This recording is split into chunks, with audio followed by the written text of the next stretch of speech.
we know it must be annoying for us to keep pointing out something that you cannot translate with your physical senses.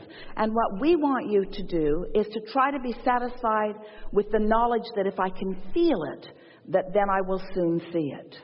You've just got to find some way of soothing yourself, that since I can feel it, therefore it must be. And if you can accomplish that, the receptive mode just means you're receiving something. So you could be in the receptive mode of what your vortex is offering up or what vulnerability offers. In other words, you're always in the receptive mode. So if you just start there by acknowledging that whatever is occurring to you, whatever thoughts are coming to you, whatever manifestations are happening, they are happening in direct relationship with whatever receptive mode you're in. An easier way of hearing it is whatever mood you're in. So that's elementary, isn't it? In other words, you understand that. You all do, don't you? You understand that. So now let's add another factor to that. And let's call that factor momentum. And let's talk about why momentum happens. Momentum happens because you give your attention to something. You give your attention to something, and then something manifests, and then you give your attention to something, and something manifests, and you give your attention to something, and something manifests. You have it so good because you're out here on the manifesting edge. You're out here on the edge where whatever you've got going on is showing itself to you moment by moment by moment by moment by moment. You have no excuse to be oblivious about what your vibrational countenance is, because the things that are manifesting around you are evidence of what it is. If you are aware of the way you feel, and you sort of kind of like that feeling, so you focus there, it will become more and more and more and more and more. You could take any thought of minor importance, and you could focus on it and bring it to a place of momentous importance, and it would manifest in this day. Every single one of you could do that with anything that is important to you.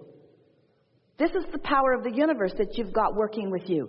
This is the power of the focus of source energy that you've got working with you. You have tools at your fingertips. You have the energy that creates worlds flowing through you, you see.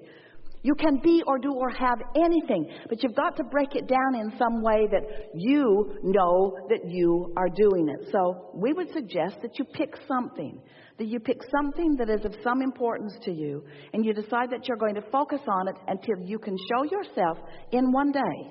You can show yourself how the momentum gathers around that subject in one day. From the point of just being able to talk about it to the point of feeling fairly good feeling emotion about it, to the point of really feeling excitement about it, to the point of it manifesting in one day. You can do that. You can do that. And you do it all the time. That's what's so funny about this conversation. You do those things all the time. You just don't know that you're doing them. And so you don't give yourself the credit of focus that you deserve to give yourself the credit of focus. Spend more time in the vortex. What do you think's in there anyway? It's really funny. Here's this vortex, all ripe and ready and really eager. Well, we are the eager ones. To show it to you. And you're over there saying, I don't see it. I don't see it. I don't see it. And we say, that's why. That's why. You got to look where it is and feel like it feels. So pick any subject. Look where you think it might be. If you feel that something is lost where you stand, and you believe us at all that there is a vibrational version of you, then look in the direction of this vibrational you and describe it to us. If you feel lost, what does found feel like? If you feel confused, what does clarity feel like? If you feel poor, what does richer feel like? In other words, you got to look where you think you are. So look there and describe that for just a moment and stop the other. I've been doing this. How do I get the money out of the vortex and into the bank? When does it come to me? But you see, you can't talk about why the drought is unpleasant and attract the rain. You can't talk about what's missing and allow what's missing to be fulfilled. You've got to find a way to look at until you allow yourself. You see, you don't have to build the momentum in the vortex. The momentum is already built. You ask, and the momentum is already gathered, and it's huge and ready for you to receive it. Is it too big for you to receive it? No, not at all.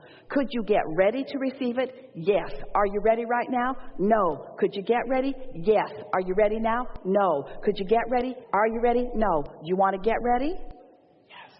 You want to get ready? So, do you believe that there is a vibrational version of things that you want? Yes. And do you think that you could find any words for them? Or is it just a big, murky mess of a mist of little pieces of things that you've thrown into it? Or do you think there's anything in that you could define and see? It isn't easy to go there because you don't have the momentum, but we promise you the momentum will come fast. You see, it's easy to tell the other story because that momentum's there. It's easy to say all of those things, but it's not how it needs to be. What's in your vortex that you would like to define? We just want you to find some simple thing that's over there, like a state of clarity or any old thing. What's there that you want? What's there that's missing? What's found that you feel lost from? What's over there that isn't over here? What's over there that you want? What's over there? What's out there? What's up there? What is it that you want? What do you want that you don't have? Pick something that you feel close to. So when you say, I want cars, or I want everything, and you say, how? Just change that one question to why. Because the why will hold you in the momentum of your desire longer. The how, almost every time, will take you out of it. Whenever you ask yourself for an answer that you don't have, you lose your connection. But when you ask a question that leads you further in the momentum of your desire, it allows the momentum of the desire to go further. Did you hear that?